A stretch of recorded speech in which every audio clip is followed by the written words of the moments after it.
Hello दोस्तों, जी हाँ दोस्तों, जितने भी अभ्यर्थी बिहार बीएड में भाग लिए थे, कॉलेज नहीं मिला, ना ही किसी भी लिस्ट में पहले, ना ही सेंट्रलाइज काउंसलिंग में, और ना ही जो ये दूसरा लास्ट में भी सेंट्रलाइज काउंसलिंग हुआ एक कॉलेज चूज किया, उसमें भी अगर आपको कॉलेज नहीं मिला और आप जब कॉलेज को चेक किए, लॉगिन किए, तो वहां पर एक रेड कलर की पट्टी में आपको लिख कर आ रहा है कि आप वेटिंग लिस्ट में हो। आपने जिस कॉलेज को चूज किया है उसके वेटिंग लिस्ट में अगर आपको दिखाया जा रहा है तो आपके लिए बहुत अच्छी खबर है। जी हां दोस्तों, स्पॉट एडमिशन होगा, लेकिन किसका होगा? जिनका दोस्तों वेटिंग लिस्ट में आया है नाम, ठीक है, यानी जिनका वेटिंग में दिखा रहा है उन लोगों के लिए है स्पॉट राउंड एडमिशन।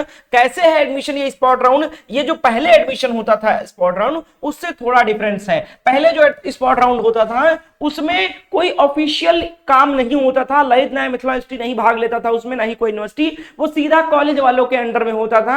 जिनको चाहे वो उनको एडमिशन दे देते थे, बस चाहे जितना नंबर हो उनका। और इसमें मनमानी होती थी, 1.5 लाख का फीस 2 लाख 2.5 लाख में एडमिशन देते थे। इसी के चलते स्पॉट राउंड में थोड़ी बदलाव किया गया है। और कहा क्या गया है, ये जो 16 तारीख बताया गया था, मैंने सुबह आपको वीडियो बनाकर बताया कि ये डेट बढ़ाकर 17 तारीख कर दिया गया है जिनको पहले कॉलेज मिला था।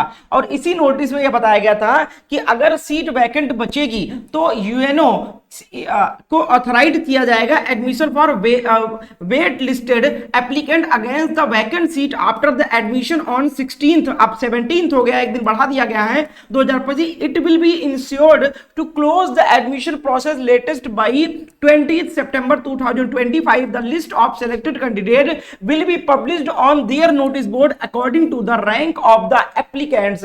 The selected applicant will take admission during 18 से लेकर 20 सितंबर तक पॉजिटिवली। अब मैं इसको हिंदी में आसानी से आपको आसान भाषा में समझाता हूं।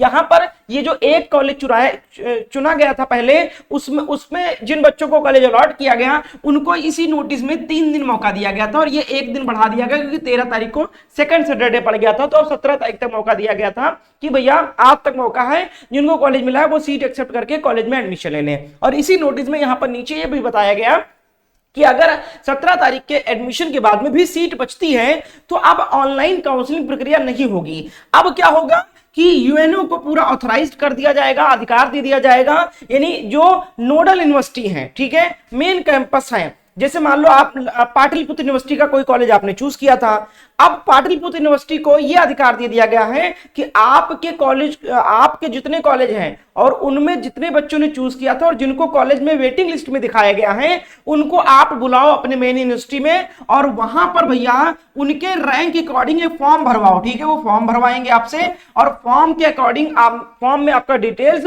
आपका सीएमएल रैंक, आपके मार्क्स, आपकी कैटेगरी, ये सब लिया जाएगा।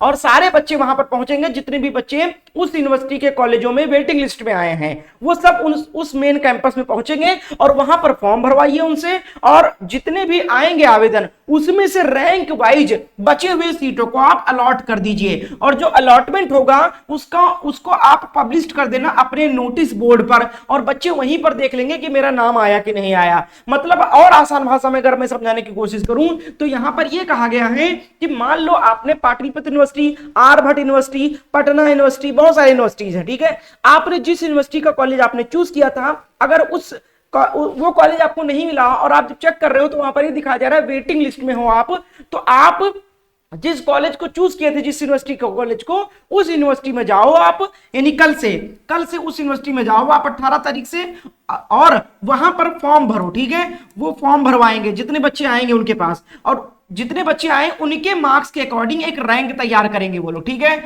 और एक वेट, और उसी रैंक के अकॉर्डिंग बचे हुए सीटों को वो अलॉट कर देंगे और उसका नोटिस बोर्ड पे रिजल्ट डिक्लेयर कर देंगे। उसी नोटिस बोर्ड पे आप 1 घंटे 2 घंटे बाद आप देख लोगे कि हाँ मुझे मिला कॉलेज या नहीं मिला। मिल गया तो आगे के प्रोसेस वहीं पर करके आपको वहां पर स्पॉट ऑन द स्पॉट आपको एडमिशन दे दिया जाएगा। तो इस तरीके से प्रक्रिया होगी। तो जिनको भैया एडमिशन लेना है और आपको अभी वेटिंग लिस्ट दिखा रहा है, तो आप जिस यूनिवर्सिटी का कॉलेज आप चूज किए थे उस यूनिवर्सिटी में आप जाओ, वहां पर आपको फॉर्म भराया जाएगा, आपको 1-2 घंटे वेट कराया जाएगा, जितने बच्चे आएंगे सबसे आवेदन ले लिया जाएगा और जितने बच्चे आए हैं उन्हीं में से रैंक तैयार किया जाएगा। जो सबसे ज्यादा रैंक वाला बच्चा जाएगा, जितना ज्यादा नंबर वाला बच्चा जाएगा, उसको पहले कॉलेज दे दिया जाएगा। और सीट बचेगी, मान लो 2 सीट बची है तो फिर उससे नीचे वाले को दिया जाता है, 3 सीट बची है तो तीसरे नंबर वाले पे दिया जाता है, इस तरीके से दिया जाएगा। और यह प्रक्रिया 18 तारीख से लेकर 20 तारीख के बीच में ही होगा। उसके बाद में 2025 का बीएड प्रवेश प्रक्रिया समाप्त कर दिया जाएगा, यह बताया गया है। तो भैया जिनको कॉलेज नहीं मिला है, वेटिंग लिस्ट दिखा रहा है चेक करने पर, तो आप संबंधित यूनिवर्सिटी में जाकर